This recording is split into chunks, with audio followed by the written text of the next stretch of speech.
Assalamualaikum warahmatullahi wabarakatuh. Alhamdulillah nahmaduhu wa nasta'inuhu wa nastahdihi wa nastaghfiruh wa na'udzu billahi min shururi anfusina wa sayyiati a'malina. May yahdihillahu fala mudilla lahu wa may yudlilhu fala hadiya lahu. Nashhadu an la ilaha illallah wahdahu la syarika lahu wa nashhadu anna Muhammadan abduhu wa rasuluhu amma ba'd. InsyaAllah tuan-tuan, pada pagi ini kita sambung pada ayat yang ke-32. Ayat yang ke-32 pada muka surat 297. Muka surat 297. Ayat yang ke-32 daripada suratul Kahfi.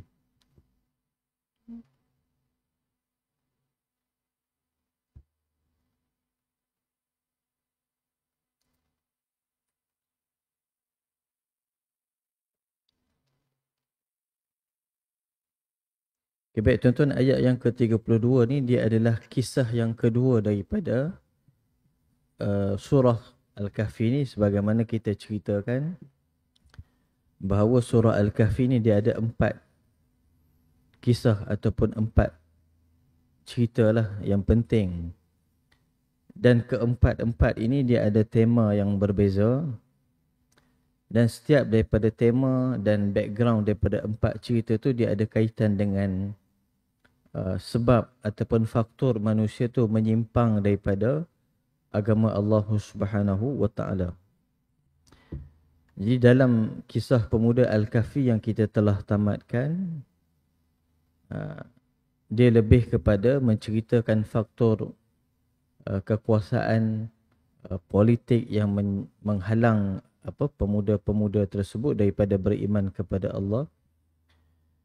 Jadi pada kali ini kita tengok cerita yang mana berkaitan dengan harta, kekayaan ataupun ekonomi, iaitu berkaitan pada ayat yang ke-32. Okay, baik. Ayat yang ke-32 ni dikenali sebagai kisah pemilik 2 kebun. Kalau kita baca dalam tafsir ataupun dalam mana-mana buku, cerita ini adalah berkaitan dengan pemilik 2 kebun. Okay, baik. Apa cerita dia? Allah Subhanahu Wa Taala berfirman pada ayat yang ke-32, A'udzubillahi minasyaitonirrajim.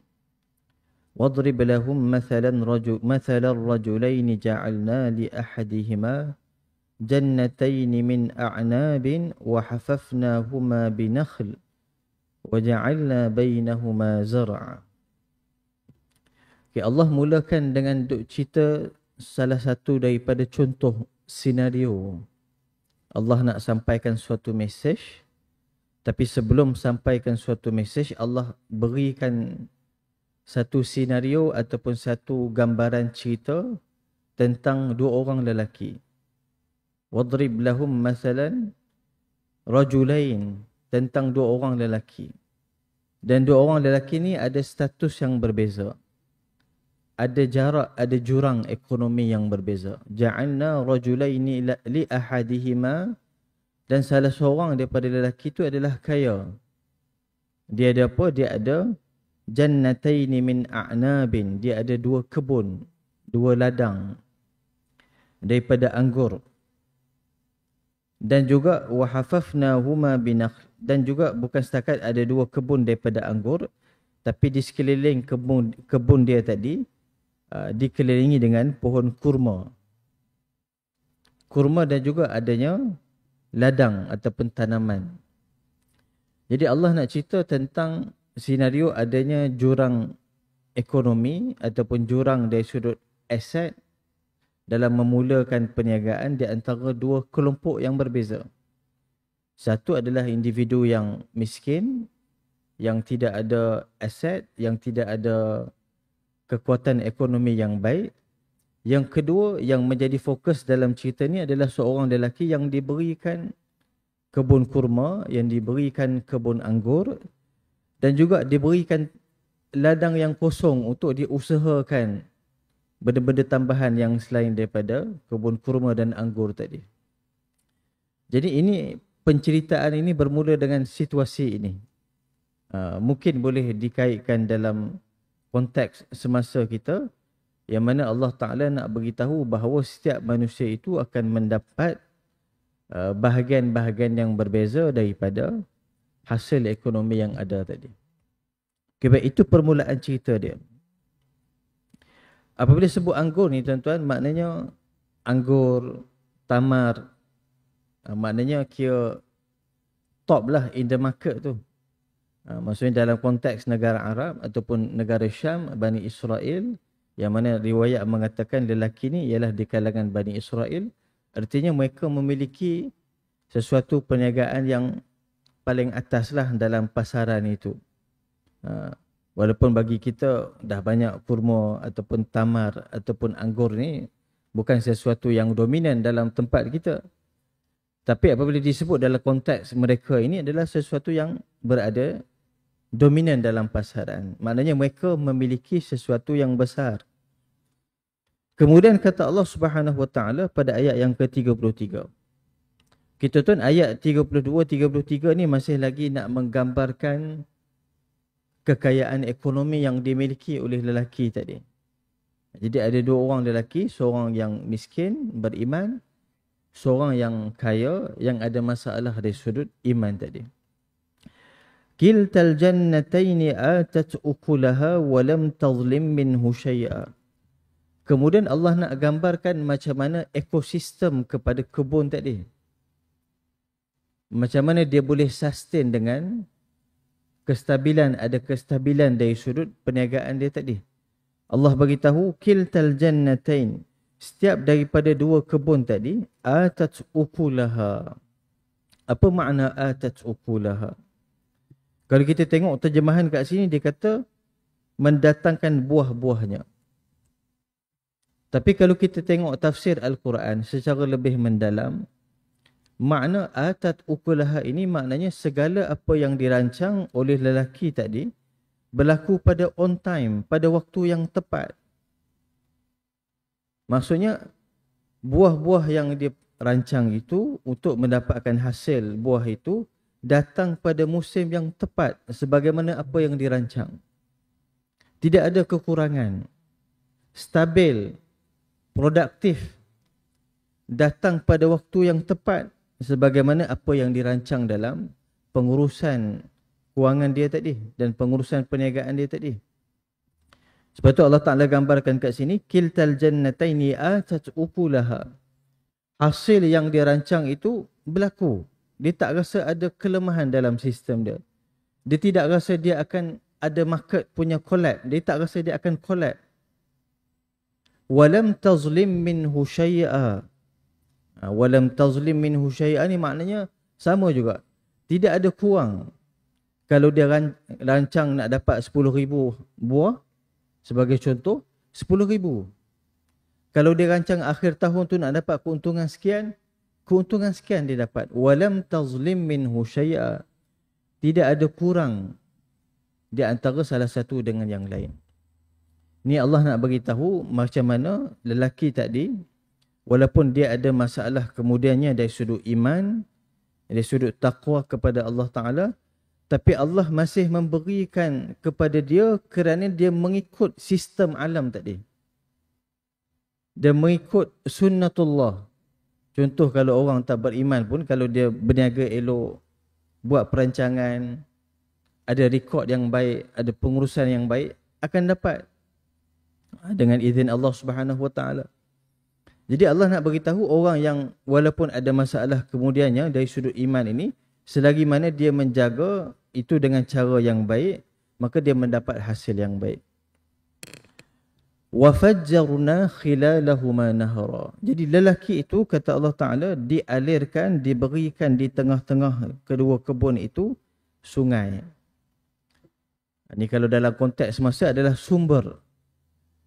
Kita ada ekonomi dalam konteks sumber, kemudian diberikan juga kekayaan dan kekuatan ekonomi dari sudut infrastruktur, utility sebagai contoh, macam sumber tenaga ataupun elektrik ataupun air.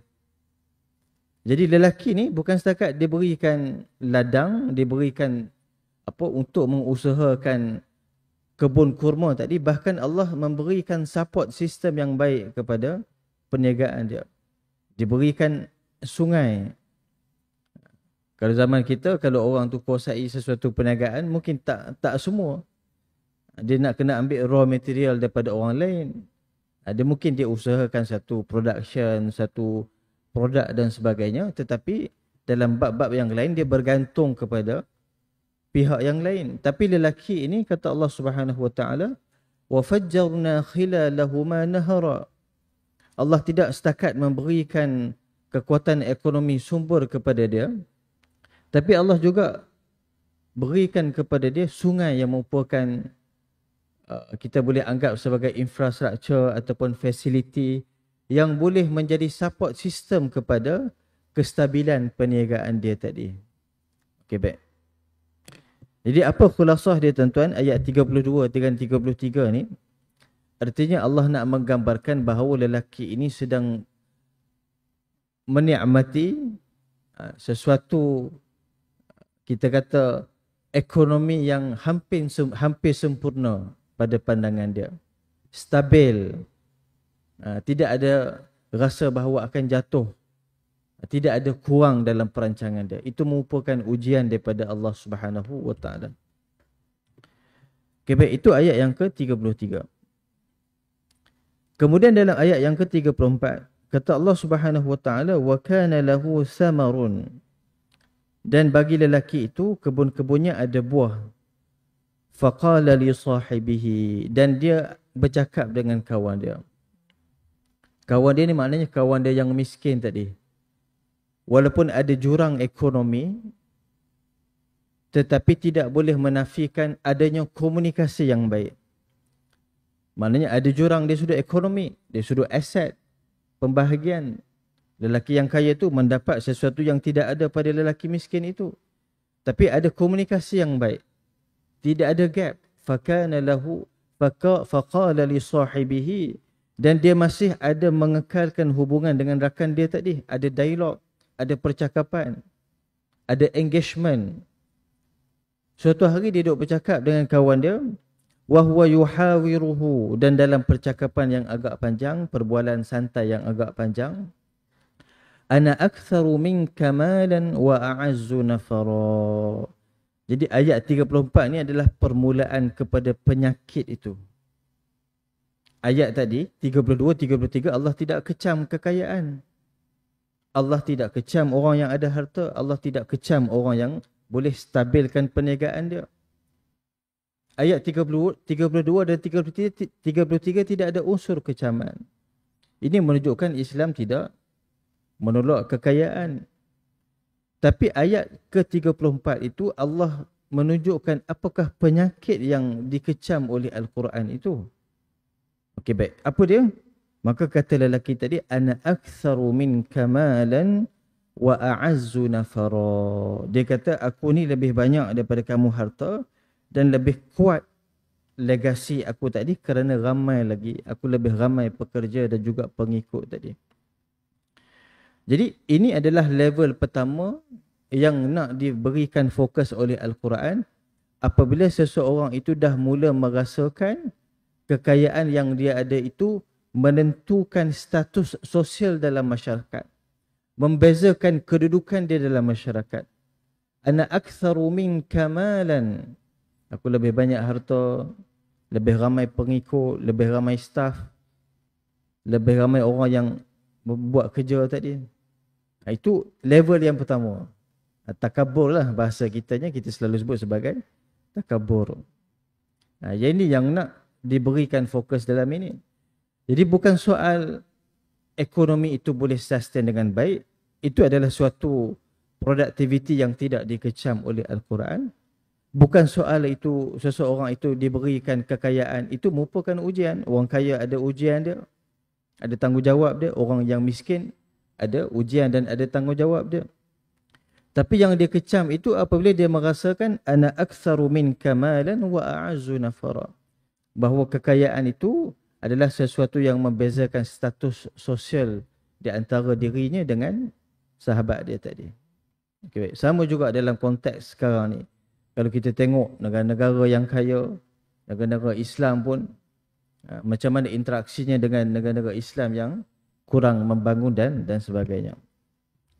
Okay, baik. Kemudian kata Allah Subhanahu Wa Taala dalam ayat yang ke-35. Ayat yang ke-35 ni kata Allah Ta'ala, Allah nak menceritakan level yang kedua terhadap sifat-sifat yang dikeji pada lelaki tadi. Macam mana berlaku istidraj. Mula pada level yang kecil dah pergi kepada satu level yang lebih besar. Dan ayat ke-35 ni nak cerita pasal rutin. Kita ni, ada orang kata kita ni judge by hasil kita, apa outcome kita. Tapi Islam juga melihat kepada rutin. Seseorang itu dia hidup macam mana? Apa rutin dia? Kan orang-orang berjaya ni, tuan-tuan mungkin ramai di sini orang yang berjaya. Orang yang berjaya ni biasanya kalau orang jumpa, kita akan tanya rutin dia. Buat apa pagi-pagi? Macam mana permulaan rutin dia daripada pagi? Malam buat apa? Tengah hari buat apa? Tidur pukul berapa? Baca buku bila, jumpa orang bila. Itu normal. Kalau kita jumpa orang-orang leaders ni, yang berjaya ni, antara benda yang kita concern sebagai orang yang nak belajar ni, kita akan tanya rutin dia. Apa yang dia buat harian tadi. Okey, sekarang ni Allah nak bawa kita pergi kepada lelaki tadi, macam mana rutin dia yang menjadikan dia akhirnya collapse. Lepas ni dia akan collapse dia punya perniagaan dia tadi. Apa antara rutin yang menjadi faktor asbab ataupun sunnatullah kepada collapse-nya dia tadi? Wa dakhala jannatahu wa huwa zalimun li nafsihi, kata Allah Subhanahu Wa Taala.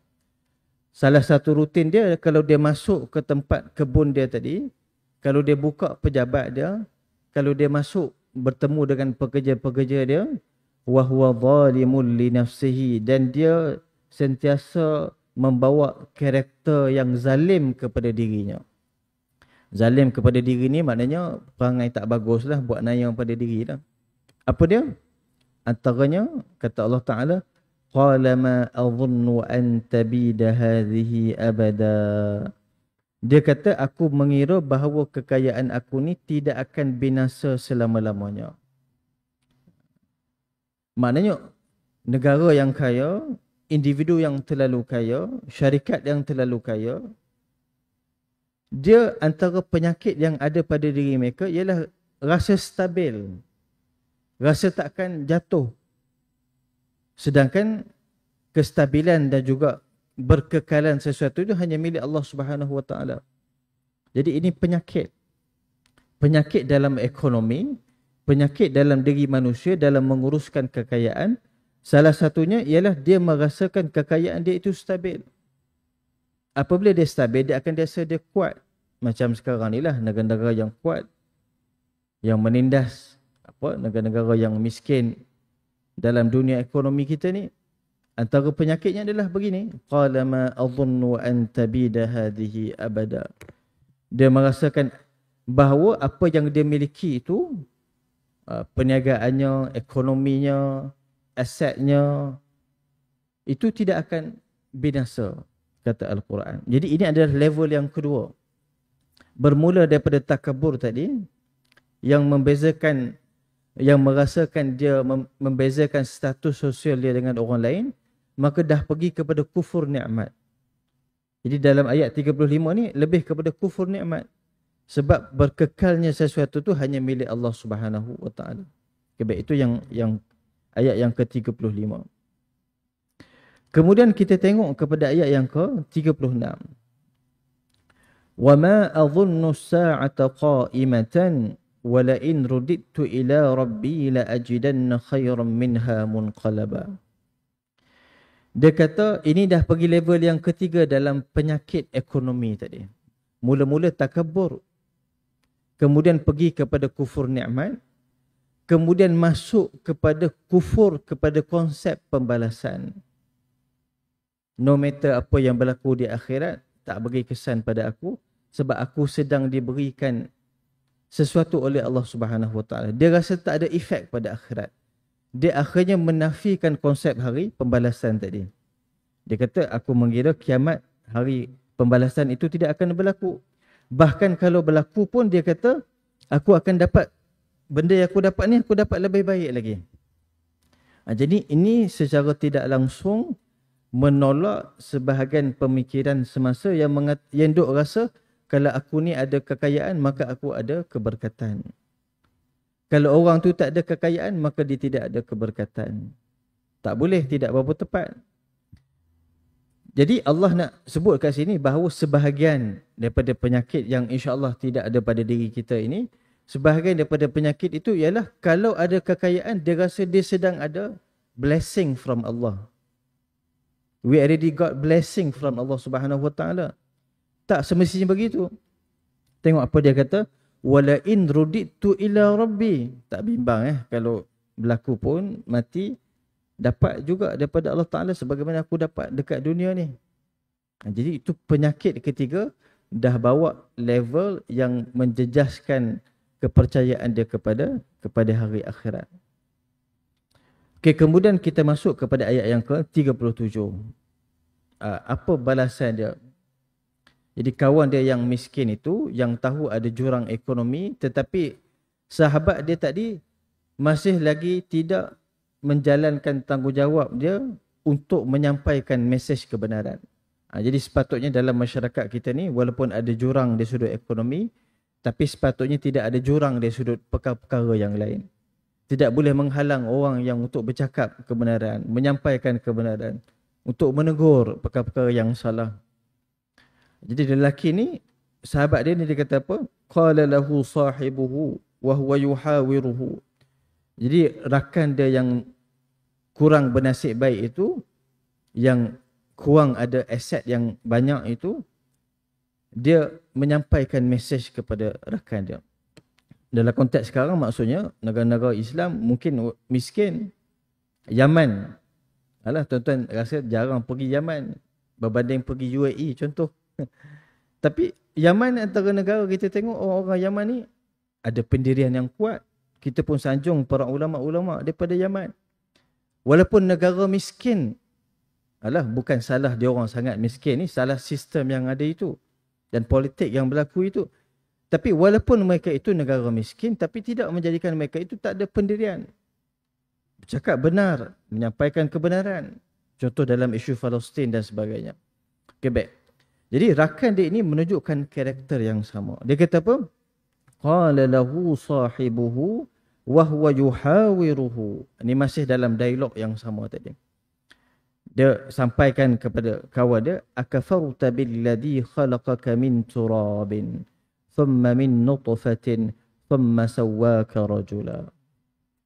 Artinya dalam pembangunan ekonomi ini bukan setakat kena ada audit dan check and balance dari sudut kewangan. Kena ada juga check and balance ataupun audit dari sudut value base itu. Dari sudut nilai itu. Dari sudut nilai yang dibawa dalam ekonomi itu.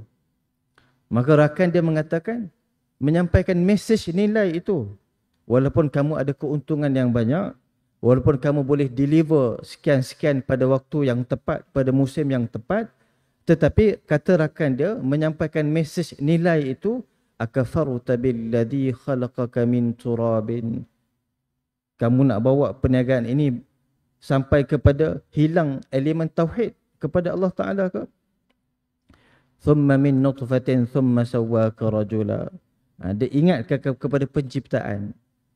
Sebab penyakit ni penyakit manusia. Penyakit tentang masalah ni adalah penyakit manusia, maka dia kena bawa mengingatkan orang tadi kepada penciptaan manusia.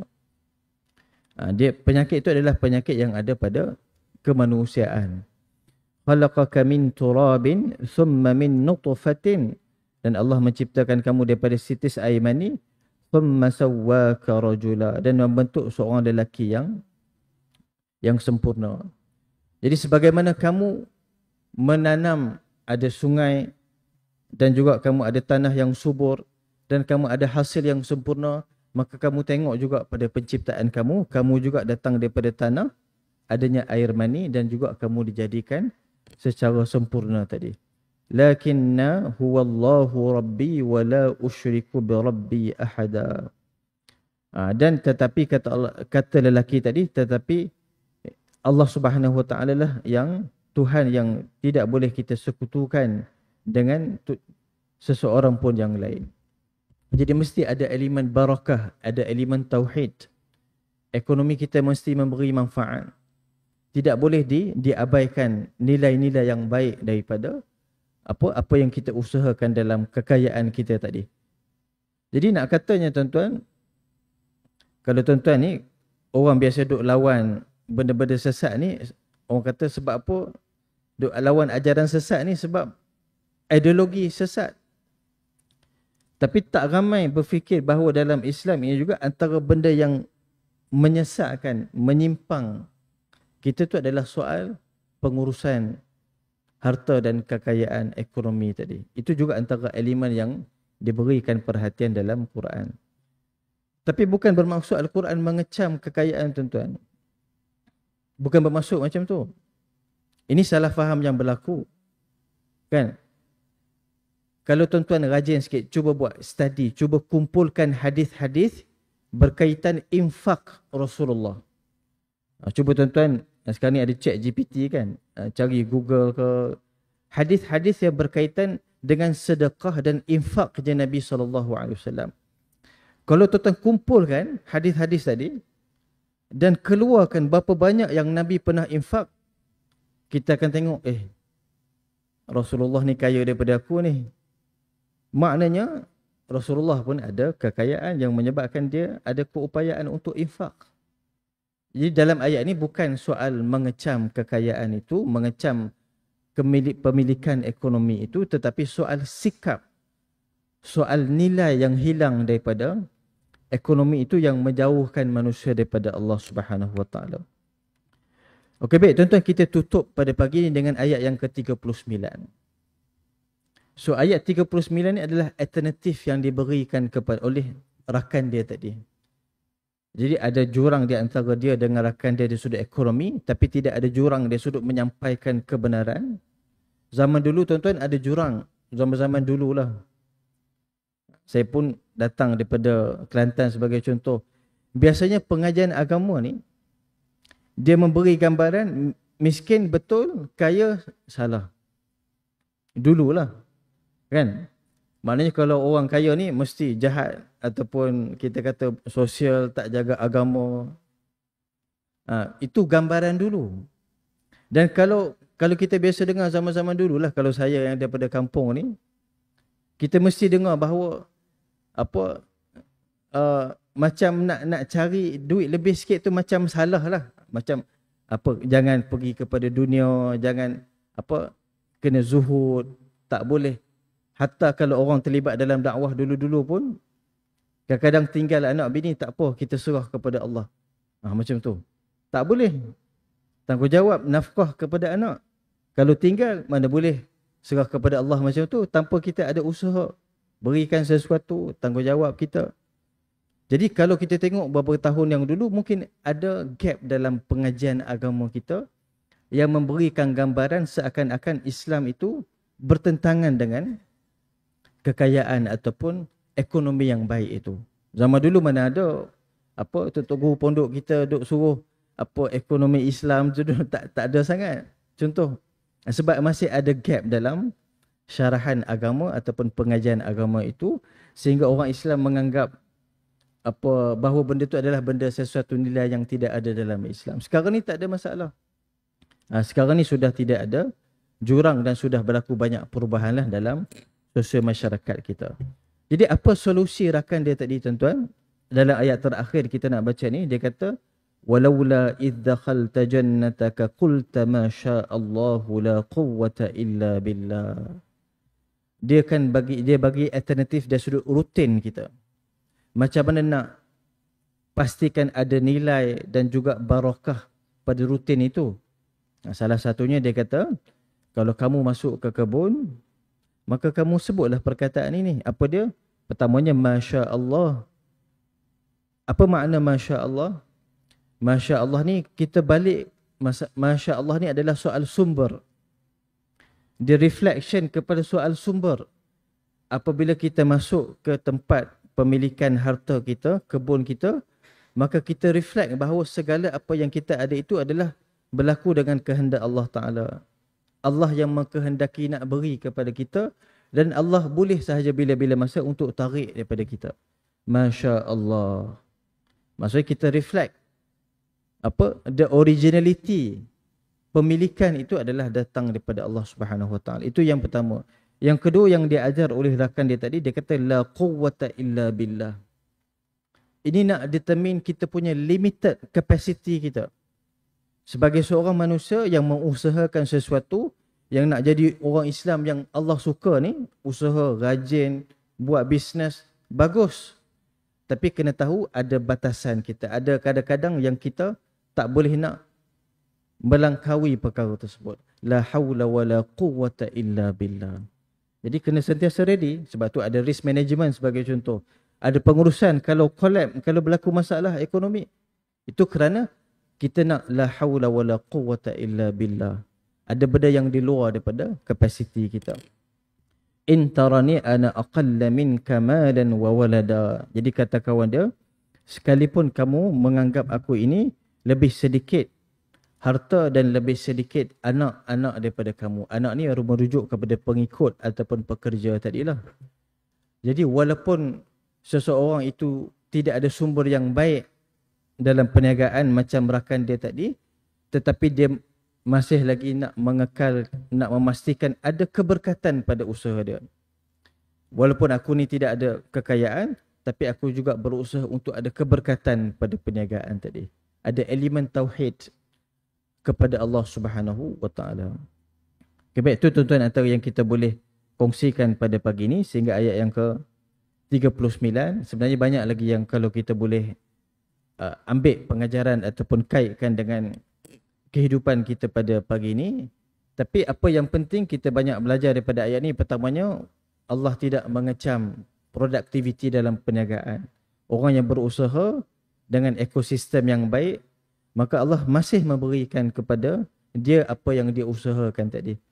Cuma apa yang Allah Subhanahu Wa Taala tegur dan memberi ancaman dalam ayat ini adalah tentang sikap penyakit kemanusiaan, bermula dengan takabur, pergi kepada kufur nikmat, dan boleh bawa kepada ingkar kepada hari pembalasan dan merasa blessing itu hanya untuk diri dia sahaja.